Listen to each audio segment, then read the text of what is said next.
We're looking at the Premiere Pro project for Emerald Triangle Incorporated. This was the first project I produced that is more or less a quote-unquote full-length series, and so I didn't really know what to expect when I started filming this project. When I began editing, it was a little intimidating, even though I've edited a lot of shorter projects. Premiere Pro has many features available, and in just looking at what's available, it can be pretty hard to grasp what you need to know going into a project like this and what to expect. So I wanted to put together these editing tutorials because after having sorted through hundreds of hours of footage and editing it down to about 8 hours, it was a lot of work, so I just wanted to offer my perspective of what I see are just the very basic editing tools I found myself using all the time throughout the entire process. There's 15 short videos here which go through 15 parts of the editing process. Even though I made these guides on Premiere Pro, these tools should be available in any editing software. They might be called something different. For instance, sometimes the razor tool might be called the cut tool and other editing softwares, but it is the same thing. And likewise, sometimes the shortcut keys for features will be different in other softwares. One feature shown in these guides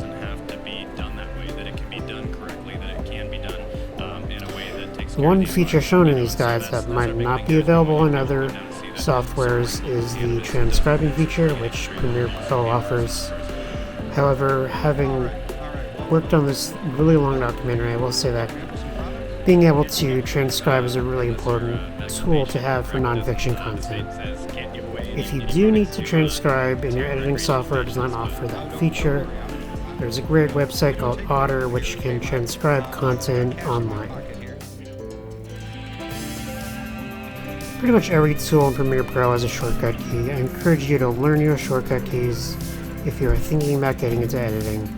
It can save a lot of time and heartache, and you can even customize short keys, so if you're switching from a different editing software like Final Cut or Avid or Resolve, that's a good feature to know about.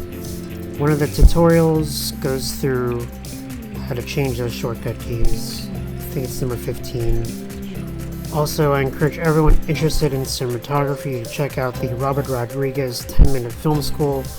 This is a great resource for fiction and non-fiction filmmakers to study a little on cinematography and how it relates to editing.